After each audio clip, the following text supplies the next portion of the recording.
El capítulo 1 de Daniel habla acerca de que la fidelidad tiene una recompensa enorme. Tanto así que Daniel y sus compañeros, por ser fiel a Dios, Dios le dio mayor sabiduría. Y es considerado, o fue considerado por Nabucodonosor, como uno que es 10 veces mejor. De un rey admirado pasamos a un rey asustado en el capítulo 2. Sin embargo, el capítulo 3 de Daniel muestra a un rey que es capaz de ver a un Dios salvador, no solamente un Dios que conoce el futuro, sino un Dios que es capaz de salvar. Bienvenido.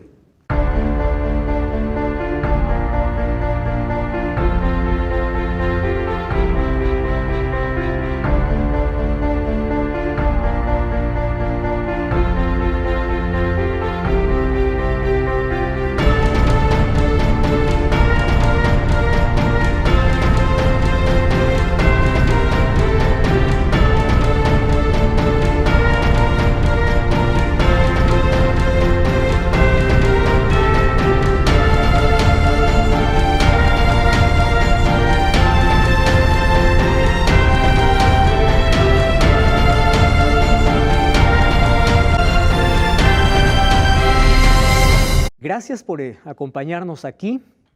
Gracias por este lindo grupo que está aquí estudiando con nosotros el fascinante libro de Daniel. Hasta aquí, lo que estamos hablando ya sobre el libro, nos trae unas enseñanzas importantísimas para nuestra vida y a través de la historia nosotros comprendemos 3 cosas. Número 1, que Dios está al control de todo lo que sucede. Y aunque hay actividad humana, Dios sabe todo y Dios controla todo. Número 2, es que las profecías deben enseñarnos a nosotros a vivir en el tiempo de manera correcta. Si estamos en el tiempo del fin, nuestra preparación debe ser aún mayor. Y número 3, la Biblia es un tesoro. Cada texto de la Biblia me trae una enseñanza que debo aplicarla a mi vida. A través de ejemplos, a través de historias, Dios me enseña cuál es el plan que tiene para mi vida. Vamos a abrir la Biblia y hoy vamos a hablar sobre un capítulo muy interesante, A Prueba de Fuego. Hay una película incluso, ¿verdad?, con este título, A Prueba de Fuego. ¿Hasta dónde eres capaz de ser fiel a Dios? Hay muchas personas que, como en el matrimonio frente a un altar se promete estar en la salud y en la enfermedad, en la riqueza, en la pobreza, hasta que la muerte los separe. Una persona que acepta a Cristo el momento que toma una decisión de aceptar a Jesús y de demostrarlo a través de un bautismo, lo que está diciendo es igual que en el matrimonio. Yo voy a estar contigo en las crisis y también en los días buenos, en los días malos como en los días gloriosos. Voy a estar en la prueba o en la abundancia. Yo voy a estar siempre con Jesús. Pero ustedes han visto que gran parte de los matrimonios se quiebran porque el hombre o la mujer no está dispuesto a cumplir con su promesa. En la vida cristiana ocurre lo mismo. Nosotros parece que prometemos en un momento de emoción amar a Jesús, pero cuando llega la crisis, una crisis revela quién eres y a quién tienes. Me acuerdo de la historia de Job. Job tuvo una crisis completa. Perdió a sus hijos, perdió sus riquezas, perdió todo en un solo día. Pero no solamente fue Job, también fue su esposa. Solo que, aunque los dos pasaron la misma crisis, uno dio gloria a Dios y la otra maldijo a Dios. Los dos sufrieron igual. Los dos pasaron por los mismos problemas. Pero uno reveló a quién tenía en el corazón.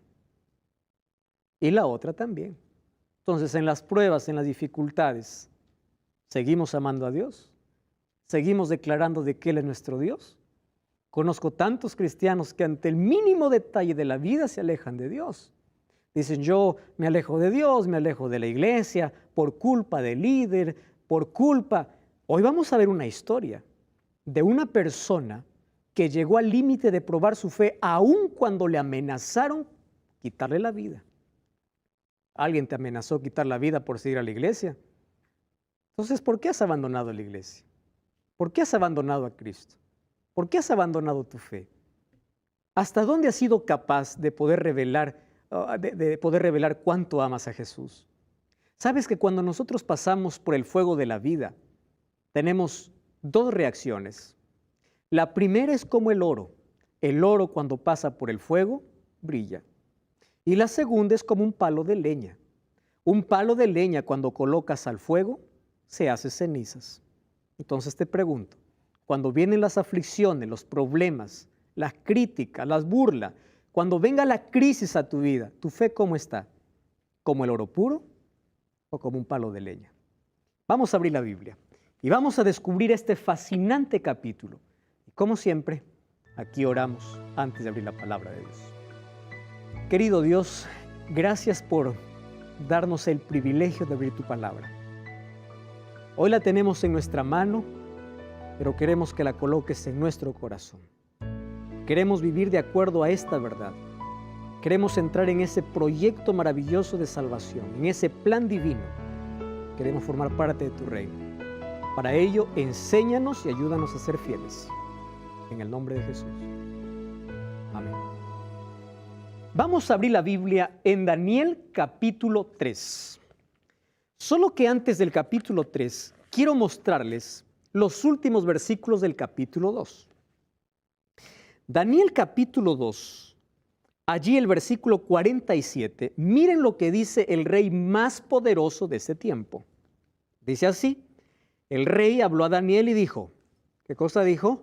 Ciertamente, vuestro Dios es Dios de dioses, Señor de los reyes, que revela misterios, pues pudiste revelar este misterio. Entonces el rey engrandeció a Daniel y le dio muchos honores, grandes dones, e hizo gobernador de toda la provincia de Babilonia, jefe supremo de todos los sabios. Y Daniel solicitó y obtuvo del rey que pusiera sobre los negocios de la provincia de Babilonia a sus amigos, Sadrac, Mesac y Abednego. Y Daniel estaba, ¿dónde dice? En la corte del rey. Ustedes imaginan al hombre más poderoso del mundo diciendo esto. Ese es el Dios. En otras palabras, ¿qué está diciendo? Yo ya quiero dejar mi idolatría porque su Dios es superior. ¿Cómo coloca al Dios de Daniel? Como el Dios soberano. ¿Cómo coloca a sus otros dioses? Como tan insignificantes. Tu Dios es el Dios de dioses. Es decir, aquí yo encuentro a un Nabucodonosor que reconoce a Dios. Y yo probablemente me atrevo a decir, wow, es un Nabucodonosor ya cristiano, ¿verdad? Ya aceptó a Jesús, ya aceptó a Dios. Entonces, amén, aleluya. Espera un momento. La historia no termina allí. Después de ensalzar al Dios de Daniel, ¿sabes cuántos años pasan? 20 o 25 años hay entre el capítulo 2 y el capítulo 3 de Daniel. Y mira cómo comienza el capítulo 3 de Daniel. Versículo 1. Dice así. El rey Nabucodonosor hizo una estatua. ¿Qué cosa soñó Nabucodonosor en el capítulo 2? Una estatua. ¿Qué cosa hace Nabucodonosor en el capítulo 3? Una estatua. ¿Cuál es la diferencia entre la estatua del capítulo 2 y el capítulo 3? Dice, esta estatua era ¿de qué? De oro. Era una estatua de oro cuya altura era de 60 codos y de anchura 6 codos. Aquí se repite 66 por el sistema sexagesimal que tenían los babilonios. ¿Dónde lo levantó? En el campo de Dura, en la provincia de Babilonia, probablemente exactamente donde fue construida la Torre de Babel. Y ordenó el rey Nabucodonosor que se reunieran los sátrapas, magistrados, capitanes, oidores, tesoreros, consejeros, jueces, gobernadores de todas las provincias, que vinieran a la dedicación de la estatua que el rey Nabucodonosor había levantado. Se reunieron todos los llamados, versículo 4, y el pregonero anunciaba en alta voz: ordeno a vosotros, pueblo, naciones y lenguas, que cuando escuchen la bocina, la flauta, el cítara, el arpa, el salterio, la zampoña y todo instrumento, os postréis y adoréis a la estatua que Nabucodonosor ha levantado. Versículo 6. Y cualquiera que no se postre y adore, ¿qué cosa dice? Sea echado inmediatamente a un horno de fuego ardiendo. Los hornos eran muy comunes en la antigua Mesopotamia porque hacían mucho ladrillo. Hornos había en todo lado. Nabucodonosor levanta una estatua en un valle plano, en un campo, donde se pueda divisar hasta lo más lejano, hasta todas las provincias y ciudades cercanas puedan ver aquella imagen que levanta. Ahora, viene una pregunta.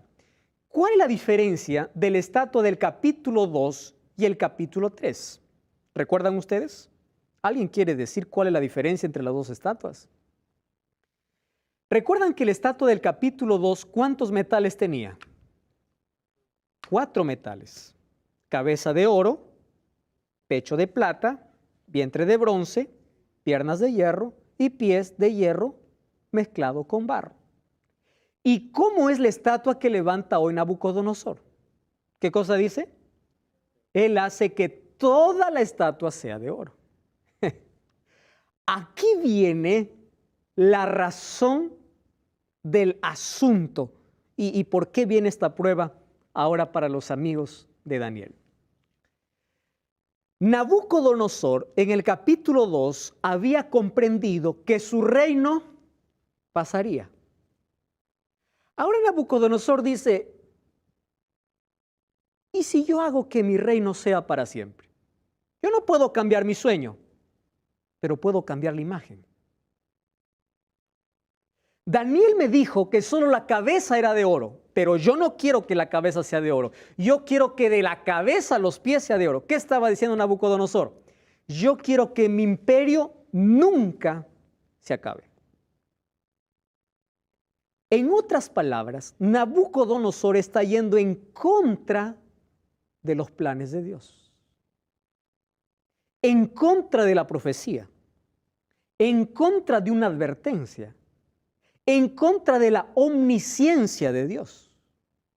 Ahora les pregunto, ¿acaso nosotros no nos parecemos a veces a Nabucodonosor cuando queremos contradecir a Dios de algo que Él ha dicho? La Biblia dice una cosa, pero yo puedo hacer otra. Porque eso me conviene, o es más, porque eso quiero. Nabucodonosor quería que su reino nunca termine. Es por eso dijo: si yo soñé una estatua con cabeza de oro, yo voy a hacer una estatua de oro puro. Mi imperio no debe tener un final. Y yo voy a demostrar a Daniel y voy a demostrar a todo el mundo que Babilonia va a ser un imperio que va a durar para siempre. Rebeldía completa. Orgullo. Yo quiero. Yo voy a hacer. Cuando el ser humano se olvida que es frágil. Cuando el ser humano se olvida que es apenas un ave de paso. O es como la hierba que se marchita, como menciona la Biblia. O como la neblina que desaparece. Entonces allí él desafía y hace una estatua tan enorme, un codo más o menos mide entre 45 a 50 centímetros. Entonces la medida de la estatua era más o menos de 30 metros por 3 metros de ancho. 30 metros de altura. Tamaño de su arrogancia, tamaño de su orgullo. Y él manda a traer a todos para que adoren esa estatua. Algunos dicen que la estatua que él mandó construir era la figura misma de Nabucodonosor. Es decir, él está reclamando adoración para él ¿a través de qué? A través de una imagen. Ojo con lo que estoy diciendo. Alguien siendo adorado mediante una imagen. Entonces Él manda a todos, versículo 2 dice, manda un pregonero, todos los convidados, todas las autoridades, cuando escuchen, miren aquí la influencia de la música. La música tiene un poder importante en la mente de todo ser humano. No cambia el ambiente cuando escuchamos música. La música tiene poder de que la letra puede entrar más fácil al cerebro. Qué bonito sería si a toda la Biblia lo hacemos música. Así la Biblia lo aprenderíamos de memoria. ¿Verdad? Ahora, la música aquí es usada para adoración. Ojo con esto. La música puede ser usada para adorar a Dios o para adorarte a ti mismo o adorar al otro poder, que es el poder del mal. Dice, ustedes escuchan esa música y todos tienen que arrodillarse.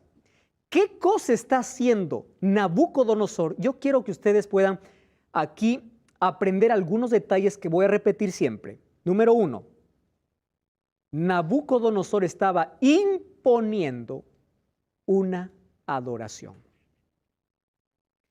¿Qué significa imponer una adoración?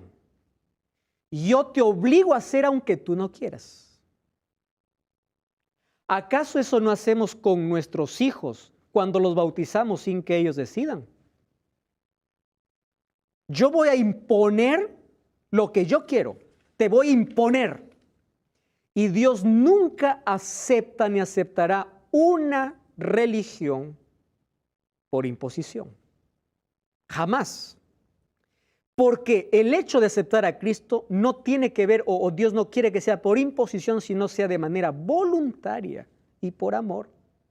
Pero aquí el rey está imponiendo una adoración. Es decir, primero impone y en segundo lugar, ni siquiera es una adoración verdadera. ¿Qué cosa es? Es una falsa adoración. Ahora, yo les comenté desde un comienzo de que las historias que se escribieron en Daniel, algunas de ellas se repetirán en el tiempo final. No de la misma manera, pero sí tomando los mismos principios. ¿Qué significa eso? Las historias dicen la forma en que sucedieron los eventos y las profecías muestran la forma en que sucederán. Fíjense aquí. Abran la Biblia en Apocalipsis capítulo 13. Apocalipsis. Daniel 3 ya es un hecho histórico. Apocalipsis 13 es una profecía que aún no se cumple. Apocalipsis capítulo 13, versículo 15 hasta el versículo 17. ¿Alguien quiere leer? Puede tomar el micrófono y puede ayudarme a leer, por favor. Apocalipsis, Nicolás. Bien, Apocalipsis 13 del 15 al 17. Exacto. Y se le permitió infundir aliento a la imagen de la bestia, para que la imagen hablase e hiciese matar a todo aquel que no la adorase. Y hacía que a 16. todos, pequeños y grandes, ricos y pobres, libres y esclavos, se les pusiese una marca en la mano derecha o en la frente, y que ninguno pudiese comprar ni vender, sino el que tuviese la marca o el nombre de la bestia o el número de su nombre. Gracias, Nicolás. ¿De qué está hablando Daniel capítulo 3? De un rey que impone, ¿qué cosa? Una falsa adoración. Cuando se habla de bestia en la Biblia, ¿de qué estamos hablando? De un poder. En el tiempo final, yo no me voy a adelantar al evento, en los próximos capítulos vamos a ver de quién se trata ese poder. Habrá un poder religioso en la tierra que imponga una marca y que les obligase a todos a adorar. ¿A qué cosa dice? A la imagen. ¿Recuerdan que Nabucodonosor qué cosa hizo? Una imagen. Es decir, la historia se va a repetir. No de la misma forma como aquí ocurrió con los 3 amigos de Daniel, pero se va a repetir en el mismo hecho de que va a haber un poder que va a obligar a todos a tener una adoración falsa, una adoración no bíblica. ¿Correcto? Les dejo ahí con la intriga porque eso veremos en los próximos capítulos. Habrá un decreto universal, un dirigente de poder mundial que demanda adoración, y el asunto básico gira alrededor ¿de qué? De la obediencia. Porque allí los que estaban obligados. Es más, no solo obligados, estaban sentenciados. Si tú no adoras, ¿qué cosa hace? Mueres. Entonces, ahí sí la obediencia es más complicada. Sí. Le llamaban falsa adoración porque el rey, la imagen a adorar era falsa y porque la adoración era impuesta. La adoración era impuesta. Por las dos cosas. Y la era falsa adoración no era a Dios. Era a una estatua que representaba a Nabucodonosor. No estaba dirigida la adoración a Dios, sino a una imagen. Y la única adoración a quien se debe dar es a quién. A Dios. Es una falsa adoración impuesta. En Apocalipsis vamos a encontrar de que también hay un poder que va a levantar una falsa adoración. ¿Por qué? Porque Dios te dice cómo debes adorar y en qué día debes adorar. Pero habrá un poder que diga, no, ustedes van a adorar este día, el día que yo quiero. Eso lo vamos a ver en los próximos capítulos. Muy bien. Ahora miren lo que ocurre. Versículo 8. Daniel capítulo 3, versículo 8. Me encanta este capítulo, versículo 8. Dice así. En aquel tiempo, en aquel tiempo, algunos de los hombres caldeos vinieron y acusaron maliciosamente a los judíos. Hablaron y dijeron al rey Nabucodonosor, rey, para siempre vive. Rey, tú has dado una orden, has dado una ley, has impuesto una ley, que todo el que está aquí se postre ante tu imagen. Versículo 12. Hay unos hombres judíos, aquí, hombres judíos, de los cuales tú les pusiste, es más, son tus hombres de confianza. Ten cuidado. Aquellos que dices que son de tu confianza, que son Sadrach, Mesach y Abednego, estos no te han respetado, no adoran tus dioses, ni adoran la estatua que has levantado. ¿De qué están acusando aquí a los tres amigos de Daniel? De dos cosas. Que no adoran los dioses de Nabucodonosor.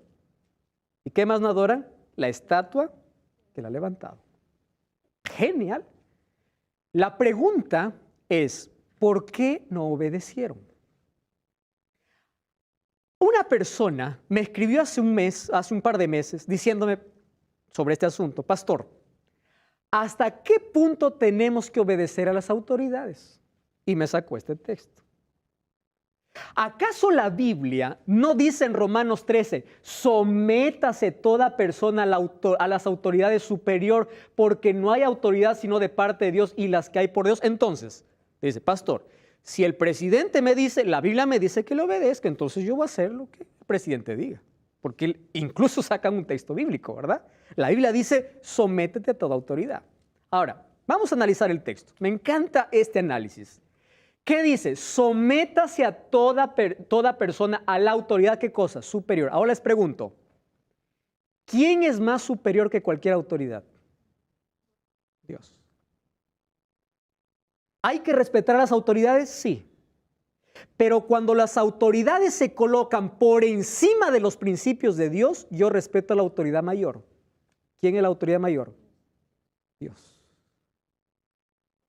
Ahora, comprendan este asunto porque es interesante y delicado. ¿Qué leyes tenemos que nosotros obedecer aquí? Claro que hay leyes civiles que hay que obedecer. La Biblia dice que yo solo debo obedecer a Dios, yo no obedecer la ley de tránsito. Es una locura. Sométete a la autoridad. Hay que estar en regla con todo lo que las autoridades nos pidan, porque eso es parte de nuestro ejemplo en esta sociedad. Pero cuando la autoridad me quiere obligar a hacer algo que está en contra de los principios de Dios, le digo, espera un momento. Tú eres autoridad superior, pero si tú quieres hacer que yo haga algo que no está escrito en la Biblia, Dios es más superior que tú.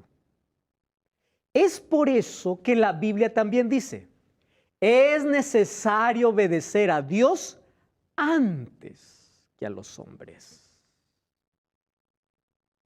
¿Quién está primero entre las autoridades? Dios. Ahora, pastor, ¿por qué no se arrodillaron? Muy buena pregunta.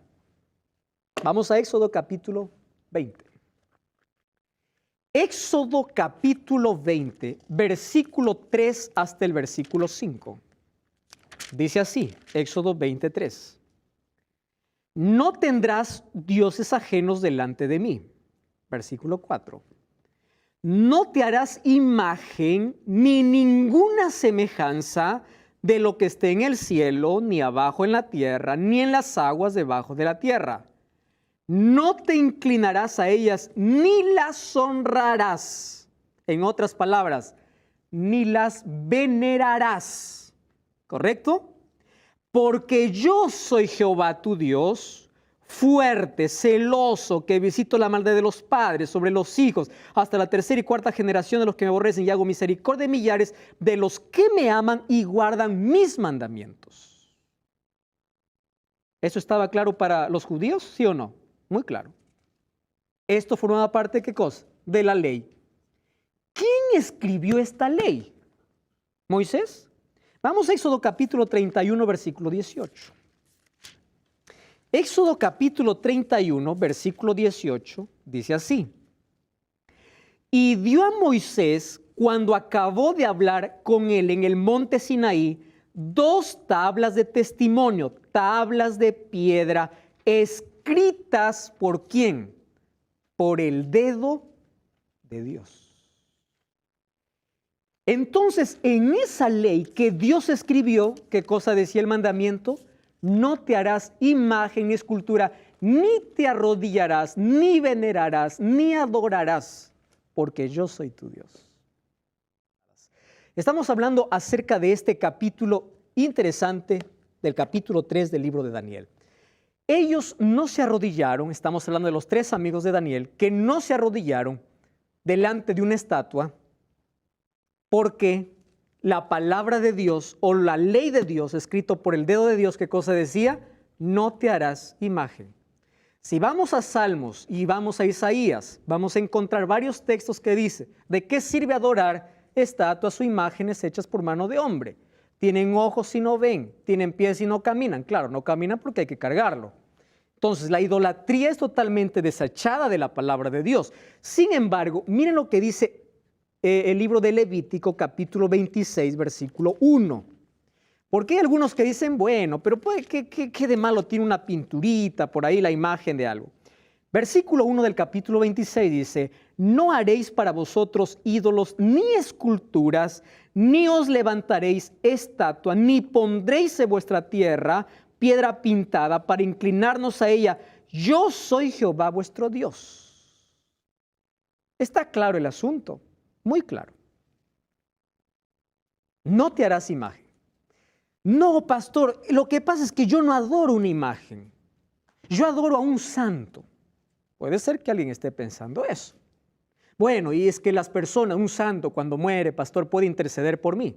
¿Será eso verdad? Vamos a Eclesiastés capítulo 9. ¿Sí?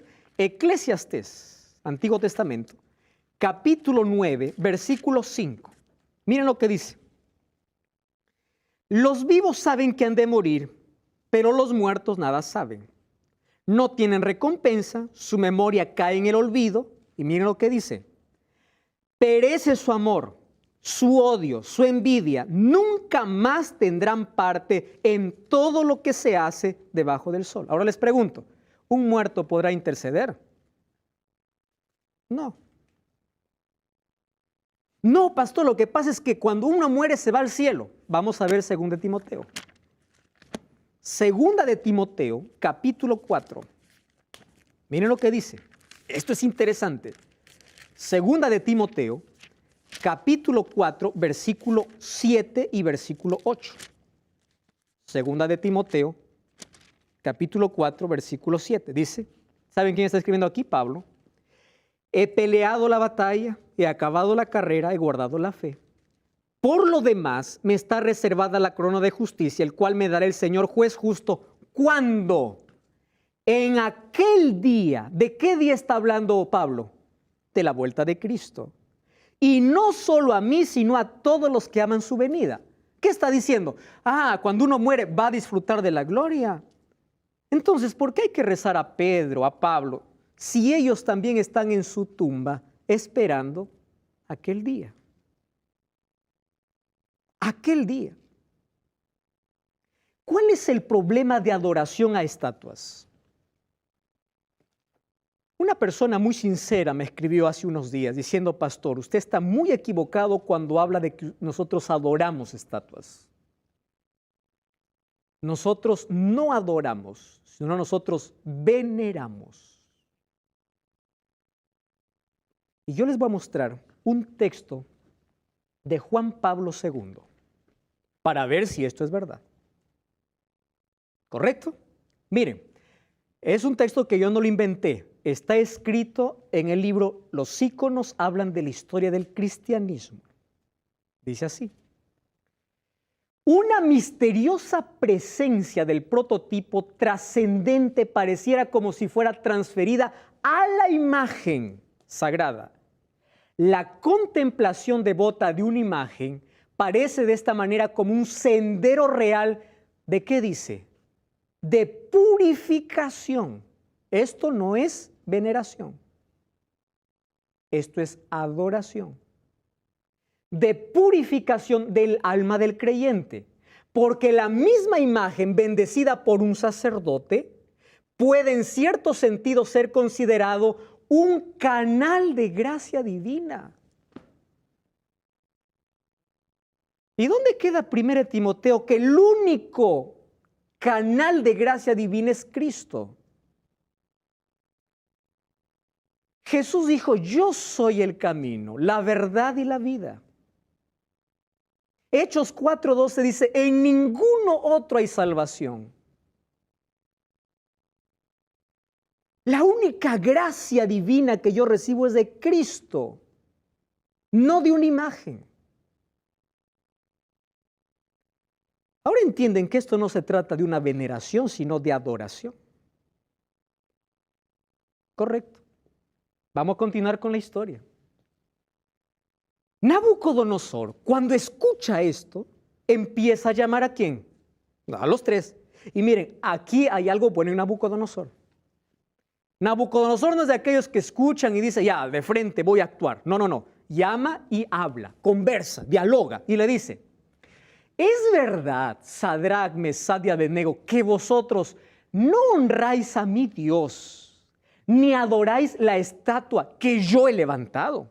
Es verdad lo que ustedes están haciendo eso.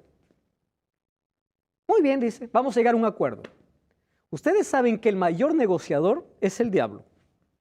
Al diablo le gusta negociar. ¿Saben cuál es su negocio? Dice, mira, yo no te quiero en la iglesia. Ah, pero si tú quieres ir, está bien. Vamos a hacer un negocio. Ándate a la iglesia, pero en tu casa vive como quieras. Un buen negocio. Al diablo le gusta negociar. Está bien. Mira, a mí no me gusta que seas un cristiano, ¿está? Ah, pero anda ya. ¿Qué importa? Tú en la semana puedes vivir como quieras. Tú no guardes mandamientos. Olvídate de eso. Pero di que eres cristiano. Eso es una negociación. Hay personas que negocian su fe, negocian sus principios. Y Nabucodonosor dice, vamos a negociar. Mírenme, la próxima vez yo les voy a dar una oportunidad para que digan que yo soy bueno. No digan que yo soy malo. Yo soy una buena persona. ¿Tá? Entonces, lo que van a hacer es que la próxima vez se van a rodear. ¿Listo? Levante la mano, ¿quién lo va a hacer? Y allí aparece la respuesta. Versículo 15 dice así, rey, espera, no gastes el soplo de tus músicos, porque no lo vamos a hacer. ¿Qué dice el versículo 15 de Daniel capítulo 3? Gloria, ¿puedes leer? Versículo 15. Ahora pues, ¿estáis dispuestos para que al oír el son de la bocina, de la flauta, del tamboril, del arpa, del salterio, de la zampoña y de todo instrumento de música, os postréis y adoréis la estatua que he hecho? Porque si no la adorareis, en la misma hora seréis echados en medio de un horno de fuego ardiendo. ¿Y qué Dios será aquel que os libre de mis manos? ¿Qué cosa está diciendo Nabucodonosor? Si ustedes no lo hacen, yo, en mi palabra de honor, les voy a ver chicharrón. 7 veces más van a calentar el horno. Miren la pregunta que le hace. ¿qué Dios habrá que ir animado? ¿Recuerdan ustedes lo que dijo en el capítulo 2? ¿Qué cosa dijo? El Dios de dioses. Así somos los seres humanos. Reconocemos en momento y luego nuestro orgullo termina por encima de nuestro reconocimiento a Dios.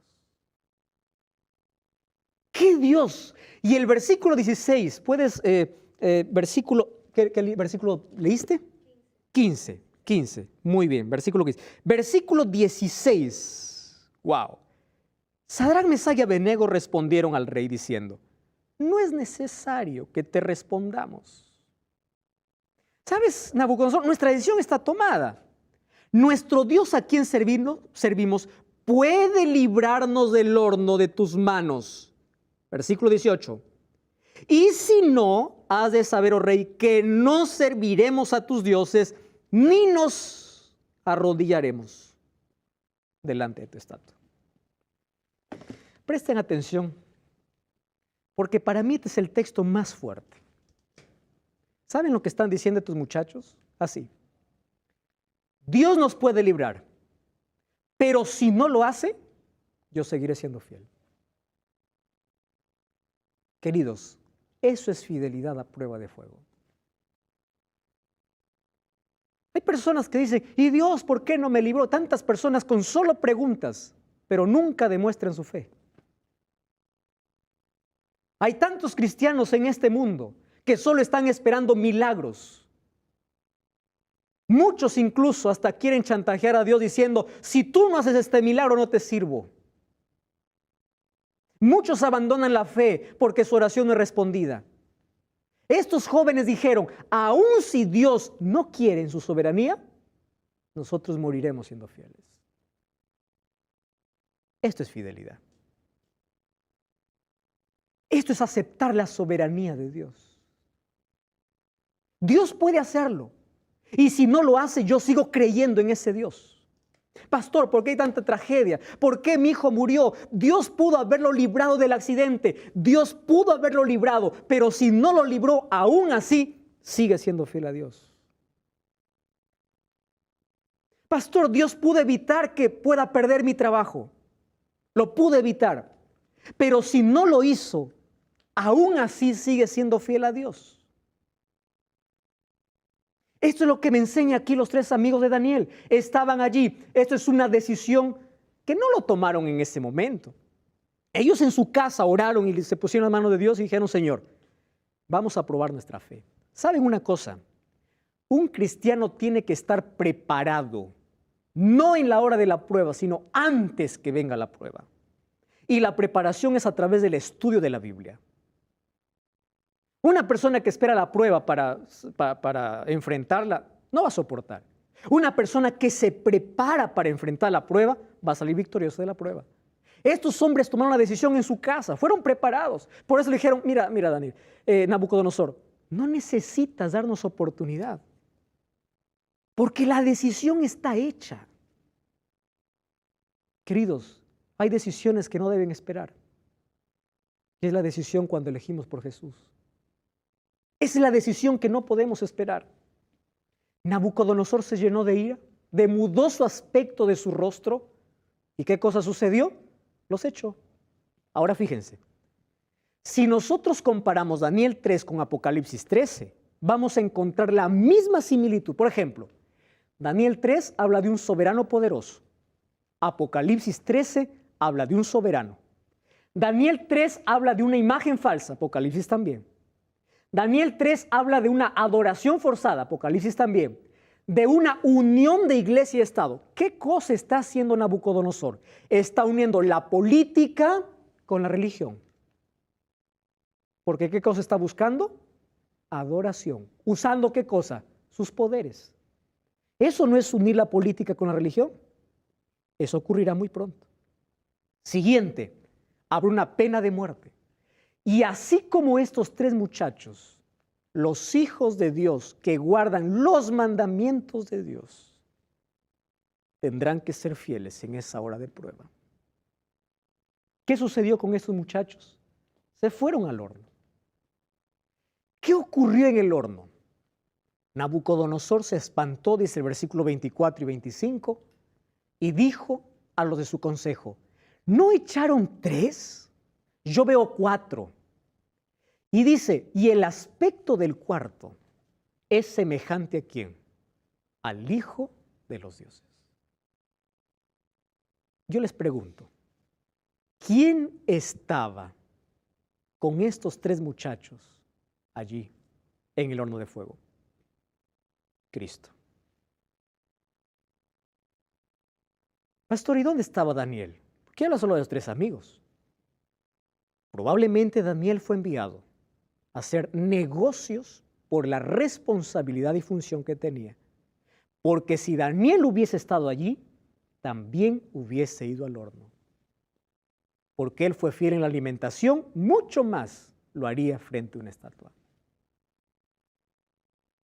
¿Saben qué cosa es lo que me emociona de toda esta historia? Es lo siguiente. A veces Dios no nos va a evitar el horno de fuego. A veces vamos a entrar al horno de fuego. A veces el milagro no va a ocurrir antes, sino durante la desgracia. A veces nuestra oración no va a ser respondida como nosotros queremos, pero Dios estará con nosotros hasta el final.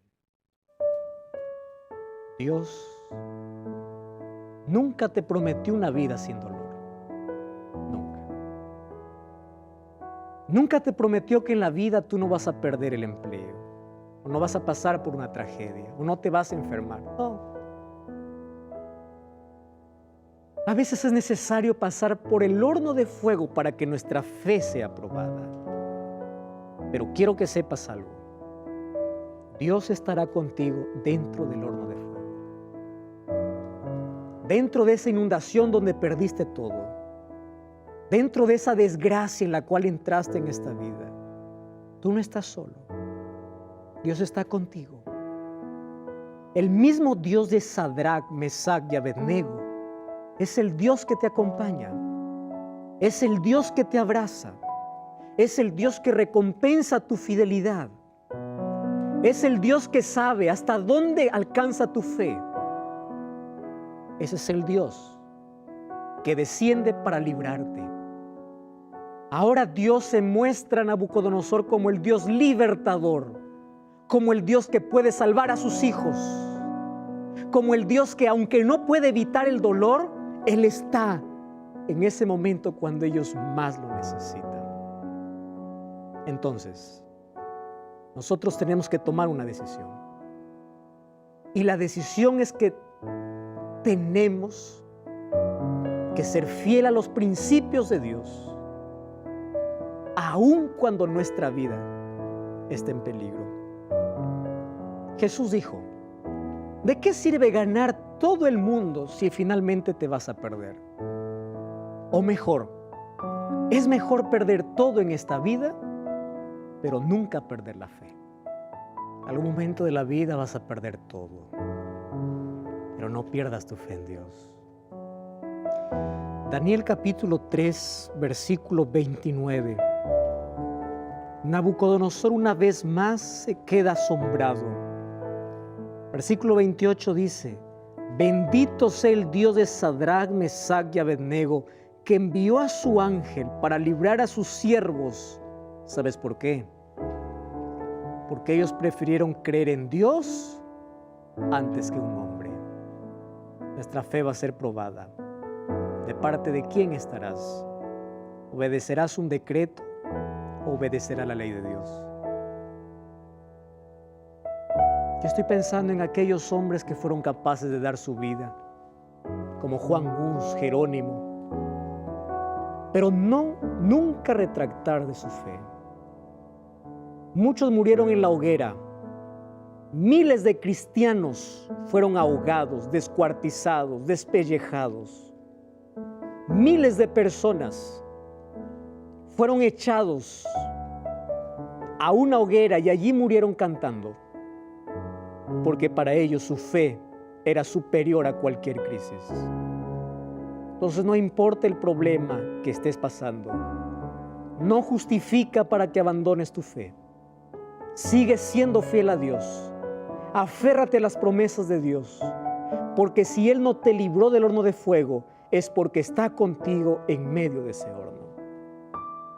Queridos, nosotros tenemos que tomar una decisión. Según la profecía, muy pronto se levantará una nueva orden mundial, un nuevo decreto, donde todos los seres humanos tendrán que adorar una vez más un día falso, una adoración falsa, una imagen falsa. Y yo espero que así como estos 3 muchachos quedaron de pie cuando todos estaban arrodillados, tú y yo podamos quedar en pie cuando todo el mundo se inclina delante de Satanás. Tú y yo podamos estar en pie, obedeciendo a Dios antes que un hombre. Pero para eso, hoy tenemos que tomar una decisión. La fidelidad no se va a demostrar en ese momento, sino hoy. Si eres fiel en lo poco que conoces, si eres fiel en aquello que sabes, si eres fiel en lo mínimo, entonces también serás fiel cuando vengan pruebas mayores. Vamos a orar para que Dios nos mantenga firmes y fieles a su palabra. Querido Dios, gracias porque tu palabra nos da esperanza, hace crecer nuestra fe. Nos dices qué cosa va a venir y cómo debemos prepararnos. Permite que nuestra actitud pueda ser como la de Sadrac, Mesac y Abednego. Que cuando alguien venga a imponernos algo que no está escrito en tu palabra, nosotros podamos decir: yo prefiero obedecer a Dios. Y no importa si no veo milagros en la vida, yo seguiré creyendo en Jesús. Porque si tú no nos libras del fuego, es porque estás allí dentro del horno con nosotros. Toma nuestra vida. Danos esa fe, esa fortaleza, esa confianza para ese milagro que tú estás dispuesto a hacer en nosotros, pueda ser hecho para testimonio de miles. En el nombre de Jesús. Amén.